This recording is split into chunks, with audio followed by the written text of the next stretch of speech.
Good afternoon. I am Captain Lexia Littlejohn, Commander of U.S. Coast Guard Sector Buffalo. With me I have Don Toledo, Senior Engineer for the City of Buffalo, Department of Public Works. I have Paul Marzello, who is the President and CEO of the Naval Park. I have Sheriff Garcia from the Erie County Sheriffs, and I have Commissioner Ronaldo from Buffalo Fire. So we wanted to give you an update on the Sullivans response. I don't know if many of you have been out to see the ship, but the list has severely improved, or significantly improved. The response operation, refloat operation, is going extremely well. So I wanted to give you a few more details on that. So 33 holes were plugged with wooden plugs. A number of additional holes were repaired with marine grade epoxy. That has enabled us to be able to conduct the refloat operation. TNT Salvage has prepared a plan to go through this refloat operation. That plan was reviewed and approved by the Salvage Emergency Response Team from the Coast Guard. This plan consisted of a number of coordinated actions, pumping actions that we're conducting right now, which has enabled the ship to be raised and refloated. Those pumps on board, there are 22 on board, they have a total pumping capacity of about 7,000 gallons. We're not using all of those pumps at once. They're being operated in a stepwise fashion to conduct the refloat operation in a safe and effective manner. So that plan is going very well. It's progressing according to the plan, and I wanted to give you some recent information that we just got. We put a diver in the water. They did discover an additional hole. As the stern was raised off of the silt, they did discover an additional hole, which we're looking at and evaluating right now. So from a pollution response perspective, we have not seen any additional oil escape containment. We have not seen any additional oil come from the ship as a result of the refloat operations. And we are still conducting air monitoring within the ship. All of the readings for the toxic gases that we test for have been zero. So we're very confident that there's no danger to the public from that.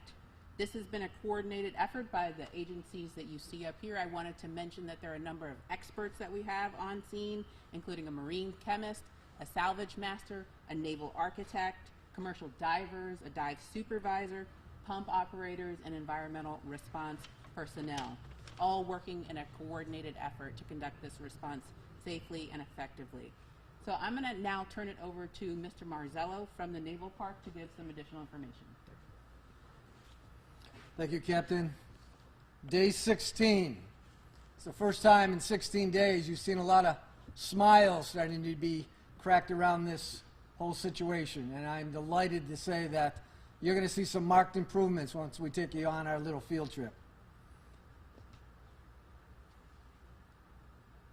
It was an all-hands-on-deck effort this morning, starting at 0700 right after we broke for our morning briefing and started the dewatering process.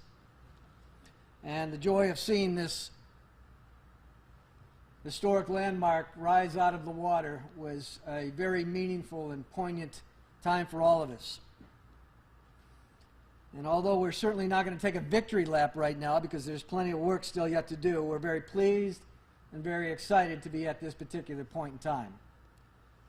I want to thank an amazing team of talent that has been working 12-hour days for the last 16 days, including TNT Recovery and Repair Company, the U.S. Coast Guard, Miller Environmental, BIDCO, City Police and Fire, New York State Department of DEC, excuse me.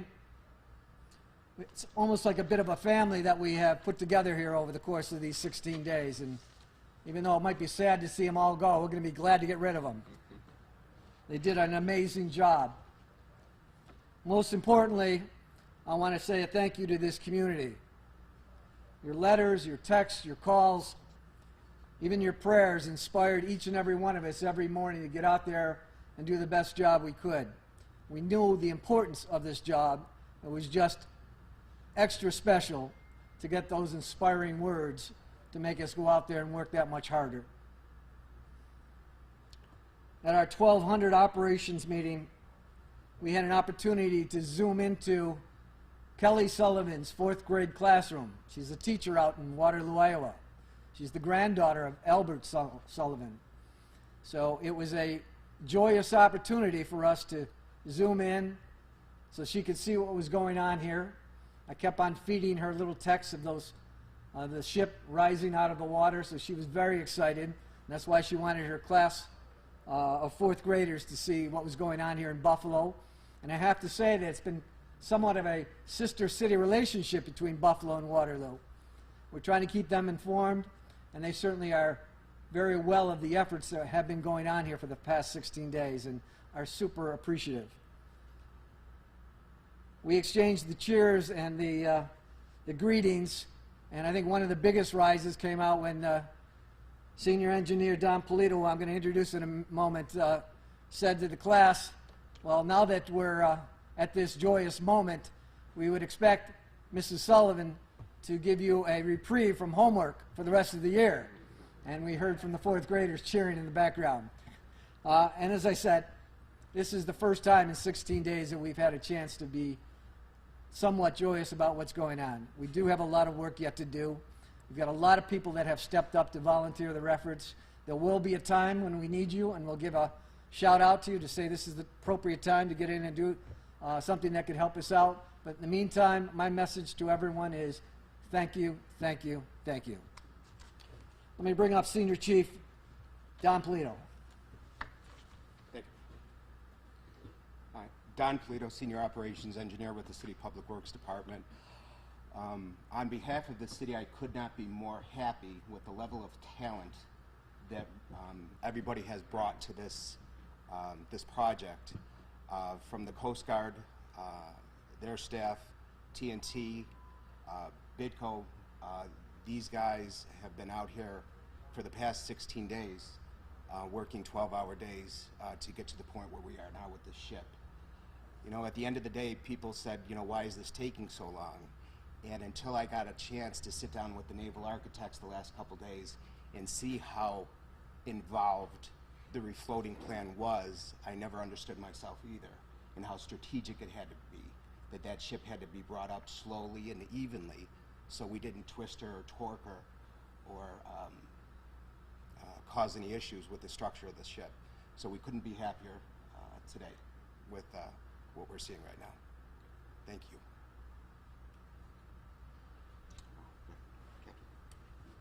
Okay, we'll take your questions. Day 16, I know for a while the thought process was, or the comments were, you know, we're going to get this done, but it's going to take a while.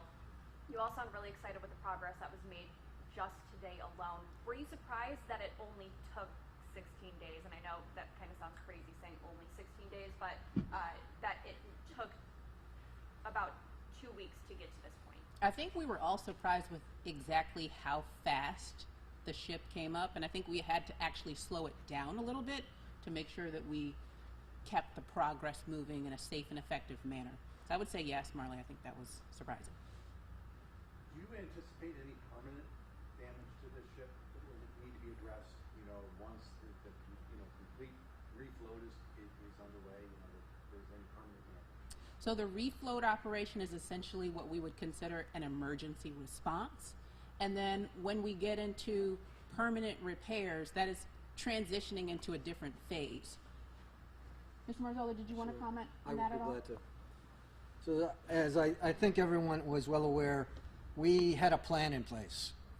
And that plan was put together with a hull study done by BIDCO. BIDCO followed up with a operational plan to repair the ship.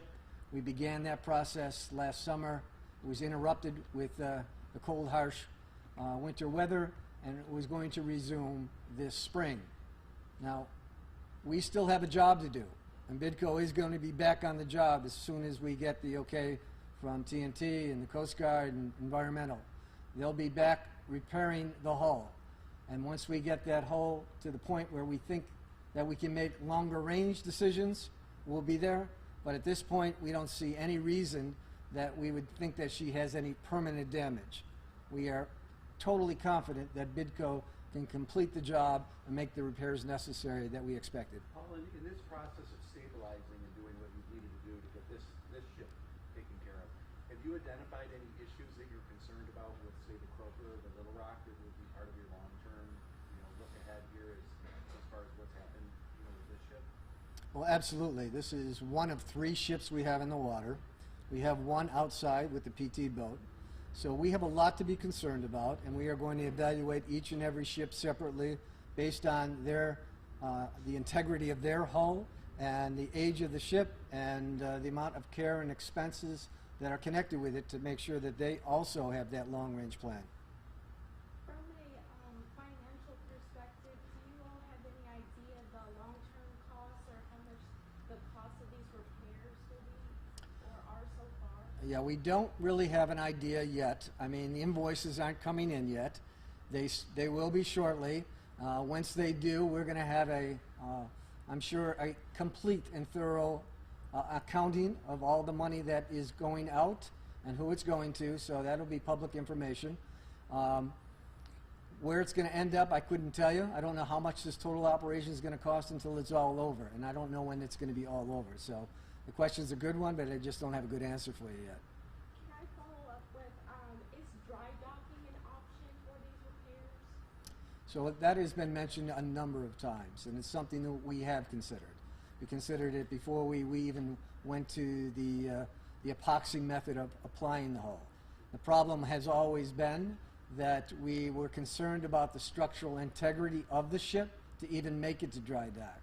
So once Bidco is back on the job and makes the necessary repairs to the hull, we can consider that option as well. Will anything change from the public's perspective, Paul, as this situation becomes rectified?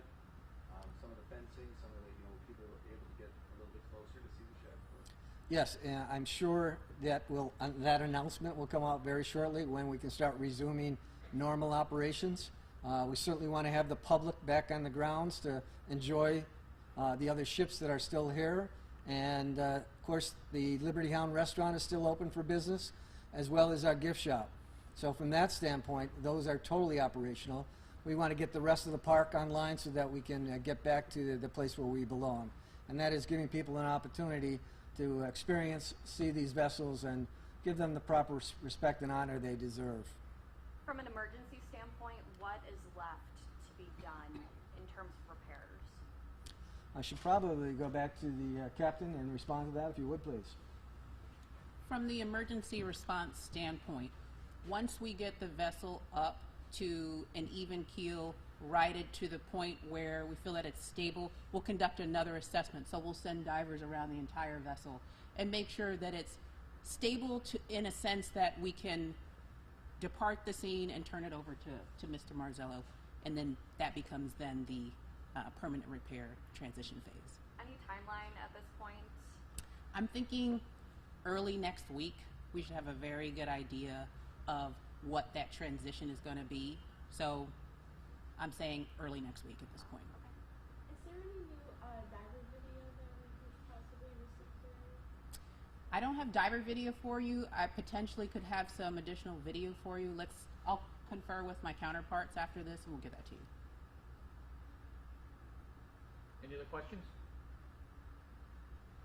Okay, thanks folks. As far as B-roll and shots of the